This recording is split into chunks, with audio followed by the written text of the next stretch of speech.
Locally AI allows you to run local models on your telephone. So I've downloaded it on my iPhone, I've installed Quen, and it works fine. But if you use Locally AI, it is free, it is private. You don't need to sign in or make a user account. And then you can download models, open source models directly onto your phone. So you can get the Gemma models, you can get Quen. You can actually get the new Apple large language model and install it onto your iPhone and run it via Locally AI. Good morning, everybody. This is AI with Kyle. Welcome to a new week. We're going to be catching up on the AI news from over the weekend. Not too much. Biggest news is probably the release of a new Grok model. I'm going to be walking through what's been happening in the world of artificial intelligence, going through the updates, talking about what's important, what is not important, and also taking questions from the audience as well. Before I want to start, though, I wanted to quickly say thank you for the people who've come to follow me over on YouTube. I finally crossed 5,000 subscribers. So it's been an absolute grind. This is probably the 50, we're closing in on 60 episodes now of AI with Kyle, so doing live shows. It's 5 per week, so that means I've been going for 6 weeks or so. So almost a couple of months. The first few weeks were an absolute grind. If you're on YouTube, you can see my screen right now. I was gaining 10 to 30 subscribers per day, which is still good, but as of earlier this month, so nearly 2 weeks ago, it suddenly skyrocketed. And now we're gaining a couple of hundred subscribers every single day, which has been fantastic. So thank you, everybody, for the support. Finally over 5,000. I've been told 10,000 is where it really takes off. So I'll just keep going and I will keep grinding. On that, there's the daily AI news show, the one that you're watching right now. And I do a build in public show where I'm building an AI application from idea, building it using vibe coding, and then launching it within 30 days. Today will be day number 16, so we are halfway through. I'm going to be shifting how I do the live streams. Previously, I've been doing this live stream first, the daily news update, and then going directly into the build in public. However, that's been kind of mucking up my schedule, and I haven't been able to go to boxing. I normally box around midday, and it keeps screwing things up. So what I'm going to start doing is doing the build in public stream in the afternoon. Still need to work out the time, but it's probably going to be 4 or 5 p.m. UK time, which also means people in the States will be able to watch it, which is cool. I'm excited about that. So bear with me while I settle into the new routine and work out what exactly it is. Probably 4 p.m. though. Okay, cool. So let's hop into the AI news of the day. Our first one, a really interesting one. So Matthew McConaughey was on somebody's podcast. It looks like the Joe Rogan show. It is the Joe Rogan show, Joe Rogan Experience, talking about artificial intelligence. We're talking about lots of things, how these shows are. They go on for multiple hours. But Matthew McConaughey says he wants a private LLM, large language model, fed only with his books, notes, journals, and aspirations, so he can ask it questions and get answers based solely on that information without any outside influence. So this is a private LLM. This is a self-hosted AI model that you can feed all of your information. So lots of people have been jumping in and saying, here's how you can do it, here's how you can do it, I'll do it for you, Matthew. Lots of startups and lots of individuals saying, we'll build it for you, Matthew McConaughey. Honestly, though, you can do this with Notebook LM, which is Google's not model. It's built on Gemini, but it's a platform that Google have built. You can do this, or you could use something like Delphi, which already exists. It allows you to create a kind of a digital clone of yourself. I have one personally, which is fed hundreds of thousands of words of my writing, plus transcripts of my videos, etc. And apparently it's quite good. I know that some people have actually had telephone calls of it and talked to me. So this is definitely doable. What I found really hilarious, though, were some of the things that people were suggesting to Matthew McConaughey. I'll read one of these answers. It's absolutely psychotic. And it gives you an idea of the gap between where the people are who live every day in this world of artificial intelligence compared to normal people, or not normal people, it's Matthew McConaughey, but people who are not AI natives. One of the answers to Matthew McConaughey was, hey, you can run your own. Here's the simple 4-step process. Install LM Studio, download a 7 to 8B GGUF model, enable GPU offload, run locally. Or B, install Olama, pull a 7 to 8 billion model, run it via the command line interface or its GUI, set to local API. C, use llama.cpp, get a GGUF model, run it with GPU layer offload, squeeze VRAM usage. Or D, use NVIDIA Tensor RT LLM, quantize your chosen model, build the Tensor RT engine, and run inference for max performance. This was a suggestion given to Matthew McConaughey. What? So you can run your own local models. Generally, your home PC won't have sufficient graphical process in the GPU unless you've spent quite a lot of money on GPUs. It's not going to be very powerful. It's not going to be strong enough. So what you'd normally do is you'd rent a server. However, you can run local models on your computer and increasingly on your telephone. And I actually wanted to flag up something that released a few days ago, or at least it's come to public notice. So something called Locally AI. I don't know when it actually released, but suddenly people are talking about it. So Locally AI allows you to run local models on your telephone. So I've downloaded it on my iPhone. I've installed Quen to play around with it, and it works fine. It's pretty slow. I am also on an iPhone, I don't even know what this, 15, 14? I don't know what iPhone I have. I've ordered the 17, but it hasn't arrived yet. But if you use Locally AI, it is free. It is private. You don't need to sign in or make a user account. And then you can download models, open source models directly onto your phone. So you can get the Gemma models, you can get Quen. You can actually get the new Apple large language model and install it onto your iPhone and run it via Locally AI. So I wanted to flag it up because it is very cool. So run AI models like Llama, Gemma, and more on your iPhone and iPad offline. No login, no data collection, powered by Apple MLX, and it's free, so give it a try. One thing I'll point out is if you do want to download a local model, they're normally 1, 2, 3 gigabytes of information that you're going to have to bring down to your phone, so you do need a little bit of space, but give it a go if you did want to run a local model and you don't want to faff around with Hugging Face, etc., or Olama. Right, I'm going to hop over to some questions. If there are any questions, good morning everybody on TikTok. It's always so weird not doing a stream for a few days and then coming back to it. How are you, mate? I'm good, thank you. How close are you to completing the app? Says Sebastian. So Sebastian's referring to the other live stream that I do when building an app in public. The basic functionality is in place, but I've made it more complex by allowing landing pages to be built natively inside my application. So not only can individuals create lead magnets, they can also generate landing pages and deploy landing pages from my platform now. So I've made it more complex for myself. I should be done, I'm hoping, with the basic functionality this week. And then I'm running out of time now. I need to push it hard. Also, as of this, is it this Friday? God, it is this Friday. I'm going to be entering a Google Hackathon, which I think I talked about on one of my previous streams, but let me see if I can pull it up. Got it. So I'm going to be joining this hackathon. If you're on YouTube, you'll be able to see it. It's the Travel Light Hackathon with Nuiti. Join us for the ultimate hackathon experience, calling all tech enthusiasts, entrepreneurs, and creative thinkers. So I'm going to be joining as a participant this hackathon next Friday. So it's going to get in the way a little bit of building my, I'm going to have to do them both, building my other product. But I think this looks like a really cool hackathon. First place is 10,000 euros and a weekend getaway. I'm more interested in the weekend getaway, honestly. Second place is 5,000 euros and third place is 3,000 euros. You can enter as an individual or as a group, up to 4 per group. And it kicks off on Friday, the 26th of September, which is this Friday. Then teams will have 5 days to create the product and send in a short video on Tuesday. So I'm going to be working over the weekend on this.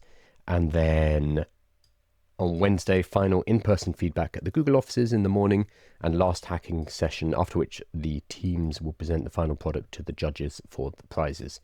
I've given myself more work by joining this hackathon, but I've got a really cool idea which I want to build, and it's a travel-related idea, which is in part because I'd love to, this is entirely selfish, I'd love to do travel content as well as talking about business and talking about artificial intelligence, primarily so that I get flown places. I'll be completely honest about this.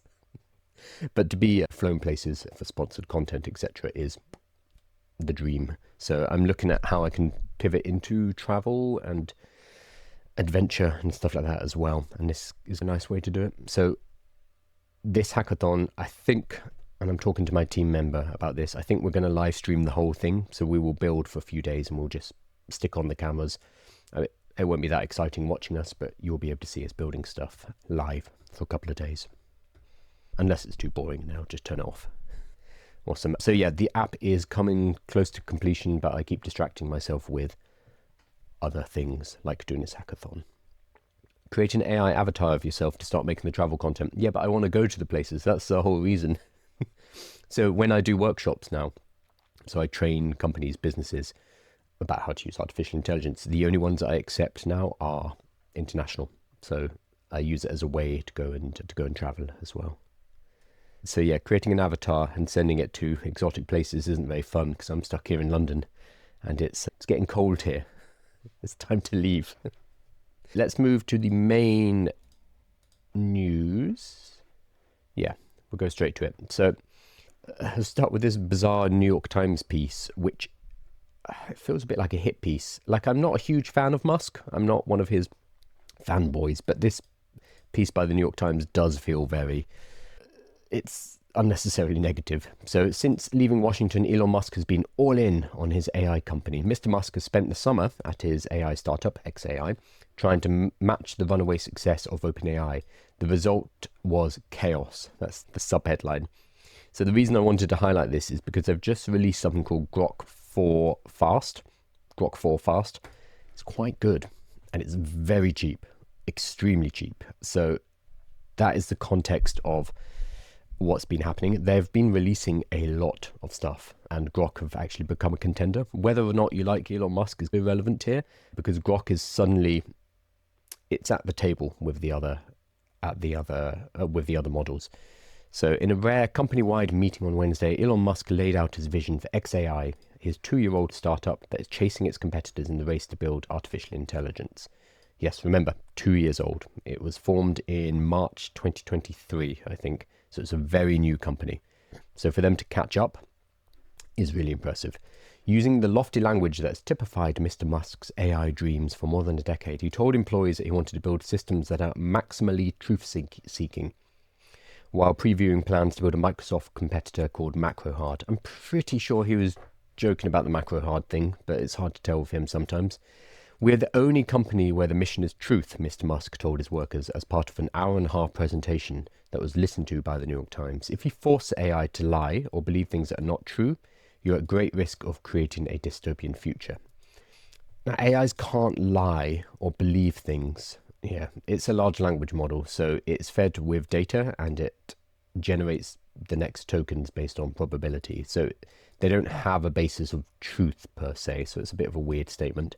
Since his falling out with President Trump in June, Mr. Musk, 54, has redoubled his efforts with XAI, which makes the Grok chatbot and was recently valued at 120 billion. I think he's about to raise more money as well, and that valuation has jumped, or potentially jumped. He has deemed government a hopeless problem, but he believes AI will revolutionize society. And he insists XAI can build technology that will eventually help his other businesses, like the electric car maker Tesla and the rocket company SpaceX. That's fair. We are going to be using AI in an awful lot of our technologies moving forward. And if you control a model, that puts you in a really good position for your other technology companies. Again, doesn't really matter what you think about Musk, doesn't matter what you think about Tesla. If you are a technology builder, having an AI company makes sense because you can leverage that in all your other companies. So over the summer, Mr. Musk spent most of his time at XAI's offices in Palo Alto, California, working a frantic all-day spurts that sometimes stretched into the next day, according to 3 people with knowledge of the company's operations who spoke on the condition of anonymity. Occasionally, as he has with his other companies, he slept in the office. So he's all in, apparently. Despite Mr. Musk's focus on XAI, or perhaps because of it, the AI company had a tumultuous summer, according to interviews with 12 people familiar with the company's operation. Those people, along with Mr. Musk's presentation on Wednesday, offered a detailed look at where the billionaire has been focused since giving up his cost-cutting crusade in Washington. He has reorganized XAI on the fly. He has led an aggressive recruiting drive for engineers. Everyone has, especially Meta. And he has pushed out a flurry of prominent researchers, even as others have left because they thought XAI abandoned science in favor of attention-grabbing products. like a chatbot that sometimes produced offensive material and a flirty AI companions, more than flirty, not safe for work AI companions, and the ability to make not safe for work animations too, according to two people with knowledge of the company who spoke on the condition of anonymity. At the same time, XAI is spending billions of dollars on technology while it is not clear how much money it is bringing in. Again, that is the same for all of the AI companies. They are spending.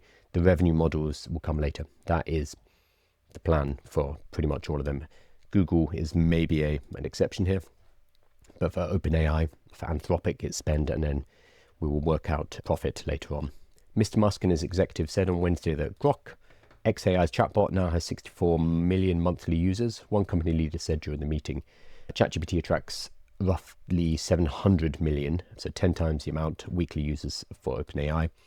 And Mr. Musk also made heavy predictions that xAI's product would help quintuple advertising revenue to 10 billion a year at X, his social media platform.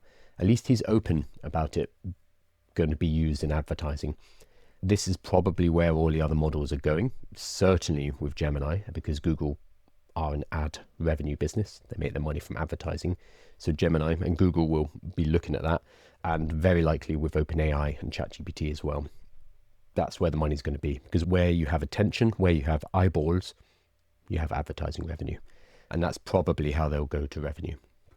But yeah, it's a bizarre piece talking about chaos and Musk causing chaos and reorganizing and hiring and firing and spending lots of money. But the thing is, they are shipping. They're shipping a lot, which cannot be said of someone like Meta. So Facebook, Meta have hired a lot of engineers. Famously, they paid one guy 250 million, a compensation package, but they haven't really been shipping much, and their models are not being used. Whereas in just 2 years, xAI have become a contender. It's not the best model, no, but it is up there. It's in the running with the other models, and that's just in 2 years. And they've just released Grok for Fast. I think they released it on Friday or Saturday, so we've had it for a few days, and it's fine. It's pretty good. What is important about it, though, is the cost. So I'm going over to Simon Willison's blog. It is priced at 20 cents per million input tokens and 50 cents per million output tokens, 15 times less than Grok 4, which is $3 per million input and $15 per million output, and it puts it cheaper than GPT-5 Mini and Gemini 2.5 Flash. It's extremely cheap, extremely cheap. This kind of puts the other companies in a bind, because I don't know if he can afford to price it this cheap, but now the lowest price for these kind of low-level fast models, Mini, Flash, and this new one, Fast, he's just dropped the price floor. So let me see, GPT-5 Mini is how much? Let me check it. I'm on a page called LLM Prices. Fascinating page. Let's see if we can find, I should know this because I'm using it. 5 Mini. 5 Mini is 25 cents for a million input and $2 for a million output, compared to 50 cents, so 4 times expensive. So Grok 4 Fast is 4 times cheaper in terms of output tokens. So it's very cheap. So this is probably why this model is so important, is because it's good, it's fine, but more importantly, it is 15 times cheaper than its previous model, Grok 4, and 5 times cheaper than the competitors as well. So for builders, it is becoming a serious consideration, because that is a huge cost saving. And I wonder if Gemini and ChatGPT will have to decrease their prices too on their fast models, on their minis and their flash. Lost my pedal, there it is. I'm going to hop over to some questions. I'm sure there's some comments on Musk. Whenever we talk about him, it's people always have opinions, strong opinions in one way or the other. I try to just focus on the models, but it's hard to disconnect the model and the company from the man, obviously, especially when he's doing things like Annie, the not safe for work avatar, and I think the Imagine, which is the image to video generator, which can very easily do nude deepfakes of celebrities and stuff. Like, he's pushing it. Comparing tokens across platform, are they equal in worth? No, not necessarily. So that comes down to testing, but they are certainly cheaper. And when your tokens are 15 times cheaper, then that gives you a lot of leeway, a huge amount of leeway. But for some things so Claude is a good example of this. Claude costs a lot more. It's a more expensive model, but generally, especially in coding, it can get the task done with less tokens. So there comes this cost benefit analysis of, okay, it's costing us more per token, but those tokens are more efficient and we're getting to our actual goal faster. So that needs to be tested. It depends on the task though, and what you're using the model for. So the Grok 4 model came out on Saturday.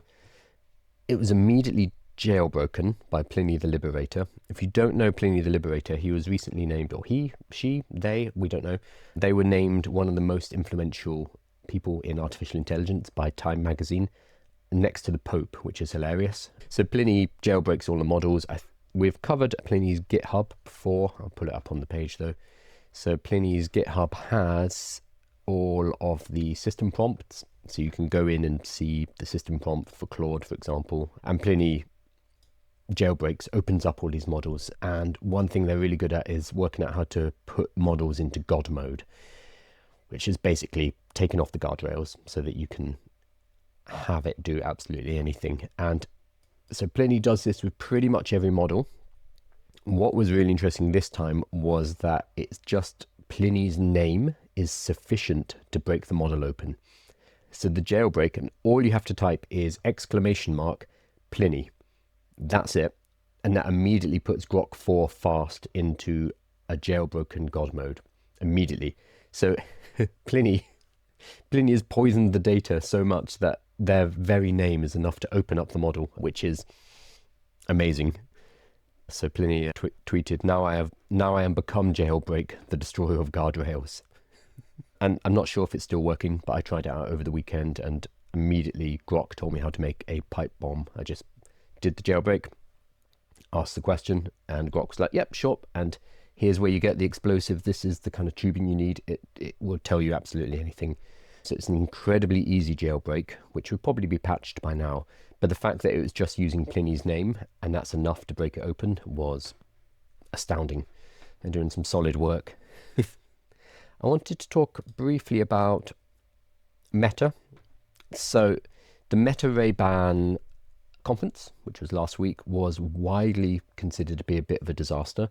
There's a lot of viral meme videos of Zuckerberg up on stage failing to take a call, and then the guy who was making a steak sauce, and it all went horribly wrong. So a lot of people are circulating those videos. Meta have come forward, or Meta CTO has explained why this happened, and it wasn't the Wi-Fi. That's what they blamed it on initially. So he's saying, Andrew Bosworth said that it is because of the number of people who are using the Meta glasses at the same time in the event space. Let's see. When the chef said, hey Meta, start live AI, it started every single Ray-Ban Meta live AI in the building, because he said it up on stage apparently. And there are a lot of people in that building, Bosworth explained. That obviously didn't happen in rehearsal. We didn't have as many things, he said, referring to the number of glasses that were triggered. So because there were so many Meta Ray-Bans in that room and in that building at the time, when they went through the live demonstration, they all triggered at the same time. It's a bit like when South Park had the episodes that had Cartman who kept saying, hey Alexa, and it was triggering people who were watching Alexa at home. It was triggering their Alexas on. So he's saying, basically, we DDoSed ourselves with that demo. So they overloaded the servers by giving a demonstration of the Meta glasses in action, and it triggered all of the Meta glasses at the same time. Whether or not that's true, I don't know. They should be able to take more than a couple of hundred requests at a time, but to be fair, it hasn't been fully publicly released yet. But what I wanted to point out is a lot of people have been focusing on the mishaps. It's very easy to look at the fails and to laugh. That gets in the way of the impressiveness of the technology. So I think not many people actually watched the talk and don't realize that they have they call it a neural band, I think, a band which goes around your wrist, which it picks up your movements as if you were like writing with a stylus, but you just have to think it. So it's basically sci-fi. You need to think about making those movements and it'll get picked up in the nerves or get picked up in your wrist, and that allows you to manipulate the virtual cursor inside of Ray-Bans and to write as well. So you can imagine yourself writing and it will pick up on like the micro actions in your wrist, which is sufficient for it to be able to write for you. That's science fiction. That is an amazing use of technology. Obviously we need to see how well it works, but I think the coolness of what they've built has been overlapped by the technical mishaps. And I think that's a shame because they're building something very cool. And remember that with all new technologies, the first iterations will be trash. So we had things like MP3s. Before the iPod came along, we had big, thick Microsoft Zunes and the Creative Labs. I had a Creative Labs, terrible thing. Huge, heavy, very low memory, low battery, terrible audio. We have to go through these iterations of the tech being clumsy before we get to the final form, which was the iPod in the example of music. We're going to have to do the same with glasses too. Whether or not they become the form factor, whether or not they replace a phone, that is still to be seen. But I do applaud for Meta at least trying and building quite cool new technology. So I don't think we can be too hard on them. We shouldn't be too soft on them easy. They are billionaires. They'll live.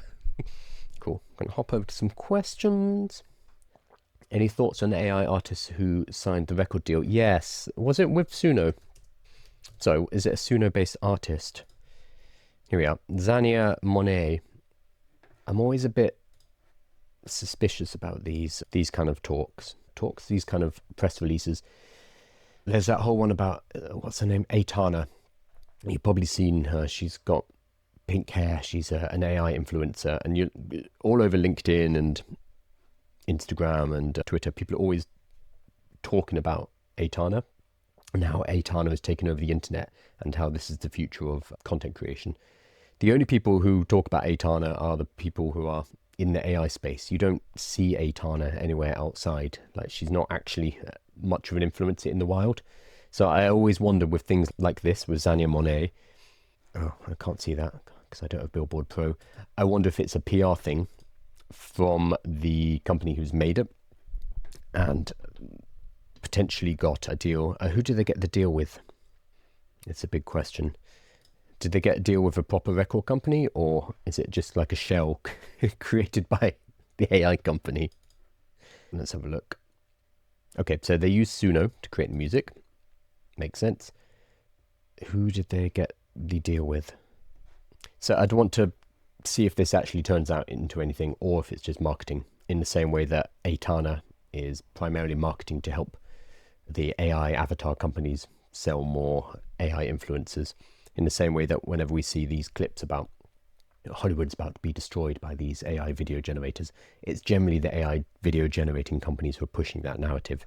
So I wonder if Suno are pushing this kind of thing as well. Here we go. So it's Hollywood Media purchased it, or put the deal. Merchandise, design, production and fulfillment. I don't know enough about the music industry to know if they're legit, is my question. But if anyone does know, I'd love to know. I don't think this will be that unusual in the future, but I think the first few deals like this will be primarily marketing, and they won't have much substance. Higgsfield faked a story about a 50 million record deal for the K-pop artist. Yes, that's a perfect example. You can fake these deals. You can just move money between your different companies. If you own the record company, or your friend owns the record company, you can just move money around and then say, hey, we signed a deal. So I do wonder if something like that's going on, and whether it's legit, and what does it actually mean. Yeah, so I'm sure we'll get some more details. Or, like Aitana, it would just disappear and nobody would pay any attention, and it's just a marketing ploy entirely. Made it herself on Soon, of course, yeah. Okay, so it's a poet who made it all herself and started getting traction. Awesome. 9 million streams so far. So they'll be making money from those streams at least. Made it herself on Suno, of course. Because if you've got those streams, there is money. So the value basis, or the way you generate cash, will be through those streams. So if that's in place, then having a deal kind of makes sense. Because there is a value there. It's not valueless. Because they've proven their revenue stream. So I guess the fact that it's AI doesn't change that. The business model is sound. I don't know how much money you get for 9 million streams, so probably not that much if it's on Spotify. Okay. So that is it. The big news is Grok, honestly. The new Grok 4. Don't have much else. Got something about world models, but I think I'll cover that later. No, that's it. Awesome. Oh, beginner course in AI. Financial assistant looking for an edge. Not much free time. This is David. David, it depends what you want to do. Do you want to learn how to use artificial intelligence like ChatGPT? Do you want to learn how to build with AI, so building software, for example, or do you want to learn how to build AI? 3 different levels, basically. Building AI requires computer science, machine learning, mathematics. That's the hard stuff. Building with AI is using AI alongside code to build software products, or using AI is basically using ChatGPT, learning how to put together automations, etc., etc. A small company, 10 employees, general course. So for your staff members specifically, a couple of things. You can do a workshop. So that's one of the services that I and my students provide. We go into companies and we teach. If you wanted self-study, you could look at, I'd say, deeplearning.ai by Andrew Ng. I'm never quite sure how to say his name, sorry. Deeplearning.ai have some good courses. Also, Google, Microsoft, Amazon, they all have decent courses and certification. Google have some really good stuff. You can do them as paid certification, or you can just get access to the course material and do it yourself. So those work very well. So they would be the starting places. So deeplearning.ai and Google certifications. And Microsoft just put out a really cool, let's see if I can find it. I'm not going to know. No, I can't find it. With all of the courses that are provided by Amazon, Google, Microsoft, etc., they are all pointing towards their own products. So if you do a Google course, it's going to talk about Google hosting, cloud hosting for your AIs. It's going to talk about Gemini, obviously. Same with Amazon. Amazon will point you towards AWS, and Microsoft is going to point you towards Azure and using their models, etc., etc. So as long as you know that's part of the game, and that's why they're giving away free training, it's absolutely fine. Oh, ChatGPT, so OpenAI also have, I think it's called their Academy. Yes, OpenAI Academy, which is fine. It's not bad. So you can definitely check that out. I actually think Google's resources are better, but OpenAI do also have learning resources. So those are all handy ways to start. With ChatGPT, or just using AI though, I would just say encourage staff members to start using it. Give them some basic training on what is safe and what is not safe, what information they shouldn't put in. For example, make sure they have paid accounts and that the data privacy is turned on so that your business information isn't going straight to OpenAI. And then apart from that, just have them experiment and work out what is useful from their point of view, because we can use AI for absolutely anything. It's a general purpose technology in the same way that the internet is. So it's hard to do like courses on what can I use AI for, because the answer to that is kind of everything. It's like asking what can I use the internet for? A lot of things. So having staff members get to grips with the basics of using AI safely, giving them some prompt engineering training so they know how to get good results, and then having them work out the best uses of it in their daily life, in their daily professional life, that's generally the best way to go about this. So it's not necessarily big top-down projects. We've seen that those haven't really worked. Instead, it's about empowering employees and giving them a tool and the training, and then allowing them to work out how best to use it. I would generally say that's going to be the way. You might find that a lot of staff members are already using it as well. So I work in lots of organizations, and we have an issue called shadow IT, which is a huge number of staff members are just using AI. And if it's not sanctioned, if they're not given an AI, then they will just bring their own from work, from home. So they'll just use their own personal ChatGPT, which is no good because that's not secure. Awesome. I'm going to wrap up. Remember that all of this is available on YouTube. We clip everything up and you can find the specific news section that you're looking for or the specific question and answer. And be on YouTube. There might be a delay because my business partner is currently relocating his whole family from Vietnam, moving back to the UK. So I think he's flying right now, which is going to be a hell of a journey. So he's currently relocating, so there might be a bit of delay in terms of video processing, etc. But the videos will continue to be published on YouTube. So make sure you're subscribed there. And thank you again for the, 5,000. Let's see if it's gone up. Yes, we've gone up over this stream by a few more. The 5,231 subscribers on YouTube. Thank you for your support. It's taken a long time, but we are getting there. In terms of the second stream, which is building public, today I'm going to push ahead and do it. But then in the future, later in this week, I'm going to start doing it in the afternoon. But today I am going to do my next stream immediately. So hang around if you want to watch that. I'm building an application in public, going from an idea to hopefully launching within 30 days. We're on day 16, so I need to start getting into gear and finishing things up and getting ready for launch. I'm building an application that allows you to create lead magnets from content and to publish them as lead magnets onto landing pages and to generate leads. So it's a marketing tool. The basics are in place, and I'm live streaming the whole process, so you can join me on that stream. The best place to watch it if you are on TikTok right now is going to be on YouTube, because you can see my screen properly. It's just a lot easier. You can still see it on TikTok, but it's a bit crap because it's my back camera. Awesome. I'm going to finish up, and I will see you on the second or on YouTube. Thanks, guys.